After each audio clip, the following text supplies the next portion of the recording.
కల్కిలో Ashwatthama video చూసినప్పటి నుంచి ఎవరి యాంగిల్లో వాళ్ళు మాట్లాడేసుకుంటున్నారు. వారేవా ఇంత టెక్నాలజీని ఎప్పుడూ చూడలేదని, టెక్నికల్గా మూవీ వేరే లెవెల్లో ఉంటుందని అమితాబ్ లాంటి స్టాల్ వాట్సే మెచ్చుకుంటున్నారు. అందులో అసలు మేకింగ్ ఏముంది అని నార్త్ జనాలు కొందరు పెదవిరవడాన్ని కూడా చూస్తున్నాం. అయితే డార్లింగ్ ఫ్యాన్స్కి అవన్నీ పట్టట్లేదు. తమకు కావాల్సిన కొత్త యాంగిల్ని వెతుక్కుంటూ సాధ్యాసాధ్యాల గురించి చర్చించేసుకుంటున్నారు. ఇంతకీ ఏమిటది? ప్రభాస్ కెరియర్లో మాయని మచ్చలా మిగిలిపోయింది ఆదిపురుష్. శ్రీరామచంద్రమూర్తిగా ప్రభాస్ నటించిన ఆ సినిమా ప్రేక్షకుల్ని మెప్పించడంలో బాగా తడబడింది. ప్రజలందరికీ తెలిసిన రామకథని చక్కగా చెప్పడంలో ఫెయిల్ అయ్యారు డైరెక్టర్ ఓం రావుత్.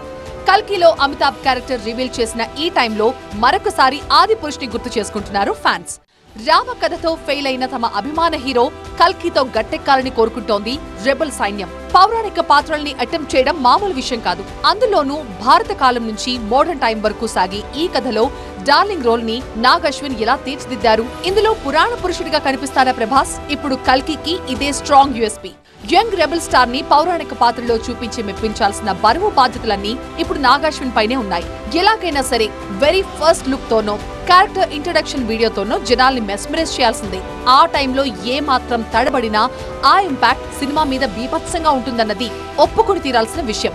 అందుకే ప్రతి ఫ్రేమ్ ని భూతద్దంలో పెట్టి చూసుకుని బ్రహ్మాండంగా తీర్చిదిద్దాల్సిన అలర్ట్ జోన్ లో ఉన్నారు నాగ్ అశ్విన్. కల్కి ప్రమోషనల్ యాక్టివిటీ వాళ్ళ గ్రాండ్ గా ప్రారంభమవుతుంది. ఇందులో భాగంగా స్పెషల్ క్రియేటివ్ ఈవెంట్ సాయంత్రం 6 గంటలకు జరగబోతోంది. TV9 ఎక్స్క్లూజివ్లీ ఆ లైవ్ కవరేజ్ మీకోసం అందిస్తుంది.